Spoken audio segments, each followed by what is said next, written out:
course, our little mermaid coming up on our right-hand side. Andre store byer, de er som regel store landemærker og monumenter, man kan komme og se. New York er for eksempel en kæmpe stor by med en kæmpe stor statue, der hedder Oanees'Vlog-It. København er bare en meget, meget mindre by, så vi har også et meget, meget mindre monument, man kan komme og se. Men hun sidder her på højre hånd og på en sten. Hun er halv kvinde og halv fisk, og selvfølgelig 100% statue. Det er vores lille hofru.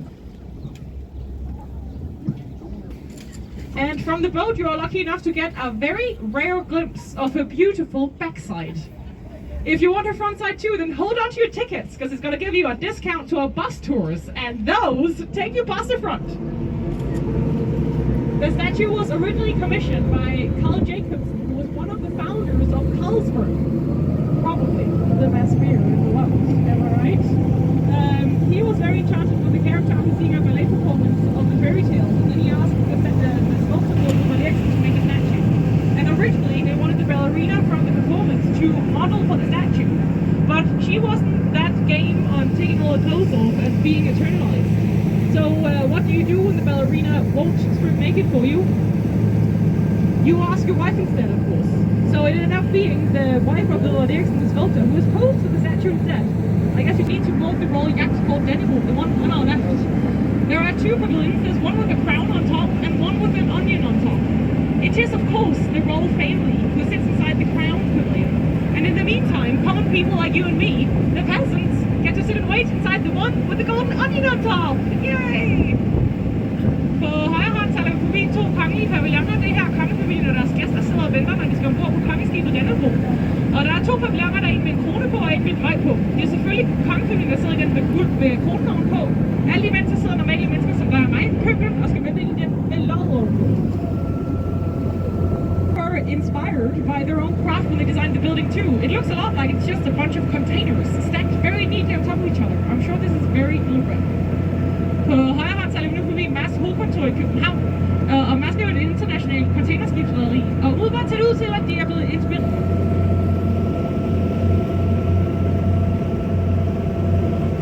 And coming up next, where we get all the best stuff from the West Indies. We had anything for a legal addiction there. Rum, tobacco, coffee, and sugar. And nowadays, it's the Royal Cask Collection. That's why you can see a few statues looking at us through the windows. På højre hånd så er vi tre gamle pakhuse, hvor dengang vi havde kolonier rundt omkring i verden. Det første røde pakhus, det var der, vi havde alle de bedste sager fra Vestindien. Der havde vi altid en lovlig afhængighed. Vi havde kaffe, tobak, sukker, og rom selvfølgelig. Og nu er det blevet til den kongelige afskabssamling. Derfor man kan se nogle statuer, der kigger ud på os inden for vinduerne.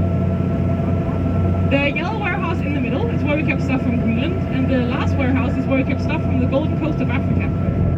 Det gule pakhus i midten er der, vi havde ting fra Grønland, og det sidste pakhus er der, vi havde ting fra den gyldne kyst i Afrika. With black glazed roofs and chimneys, and this is a Mecklenburg palace. This is where our royal family lives most of the year. And the buildings were originally made as mansions for noble families. That's why it doesn't really look like a proper royal castle. The two buildings close to us rigtig ligner et ægte kongeslot. De to bygninger er tæt på os, den til venstre der, hvor dronning Margrethe bor, den til højre der, hvor kronprinsen og hans familie bor. Og når flagene er oppe over de bygninger, så betyder det, at de er hjemme. Så lige nu kan vi faktisk se, at der ikke er nogen hjemme på Amalienborg i dag. Så nu er det tid til that church. But it does also have Scandinavia's biggest church dome. Den smukke baggrund til Amalienborg, det er Marmorkirken, der også hedder Frederikskirken. Og det tog 145 år at lave kirken færdig. Til gengæld har den altså også Skandinaviens største kirkegård.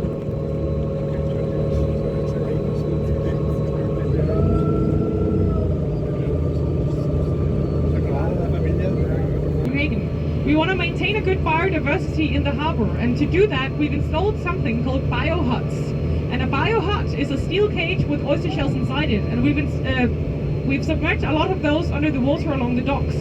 And it's a place for all the small fish and all the baby fish to swim in and take shelter from bigger fish. Have a little meal while they're in there, and then once the danger's out of the way, they can swim out again. So right now, we're actually passing through hundreds of fish hotels. Noget vi sejler igennem lige nu som biohuts. Og et biohut, det er et stålbur, hvor vi har puttet østerskaller ind i. Så har vi lagt en masse af dem ned under vandet langs med molerne. Og det er et sted, hvor alle de små fisk, der er truede og større fisk, kan svømme ind. Så kan de få sig et måltid mad, mens de er derinde. Og faren så ikke er på færre længere, så kan de svømme videre. Så lige nu passer vi faktisk igennem hundredvis af fiskehoteller.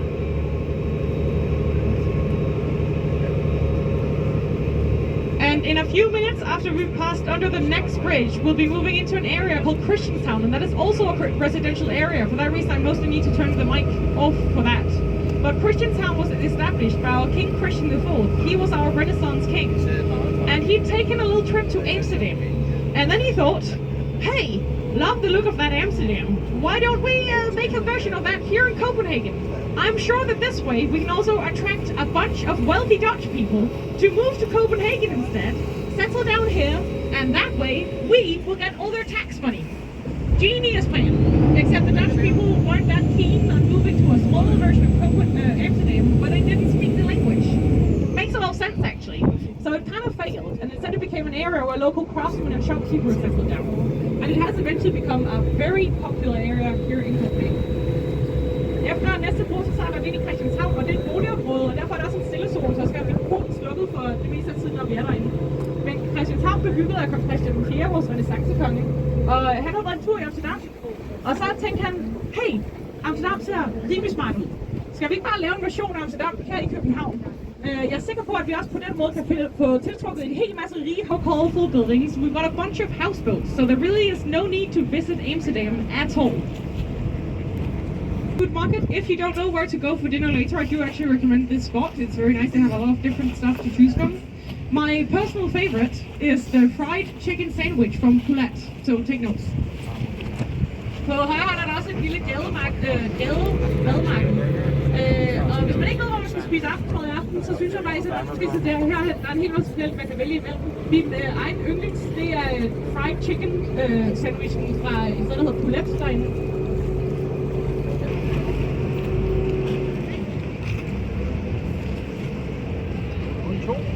Some of you may also know of the best restaurant in the whole world called Noma. No? Well, it's usually here in Copenhagen, but they're actually away right now because they've been doing a pop-up restaurant in Japan. But what the world's best restaurant, Noma, has also made is a surprisingly affordable burger restaurant. And that is the one inside the building where it says Popple. So if you want a burger engineered by the best restaurant in the whole world, you can head into Popple later and get yourself one. Nogen er måske bekendt med verdens bedste restaurant.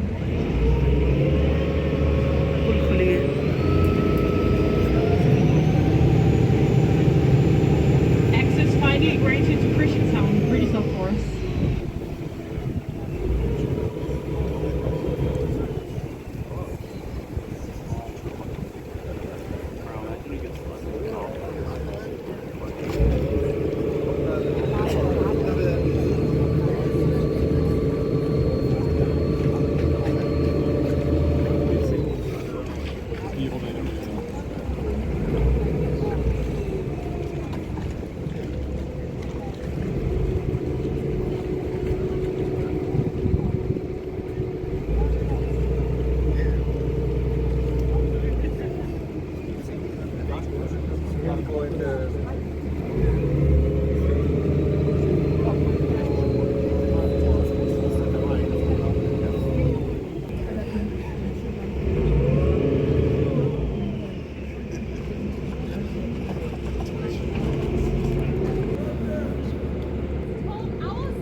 if you want your photo of it, have your cameras ready on your left-hand side for just after the bridge.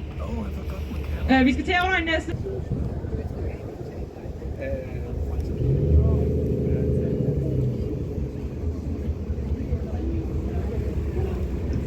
Here we go. You can even see the people making their way up as we speak. And if you're not quick enough with your camera, you will instead get a picture of the most photographed tree in all of Copenhagen. So you better be quick.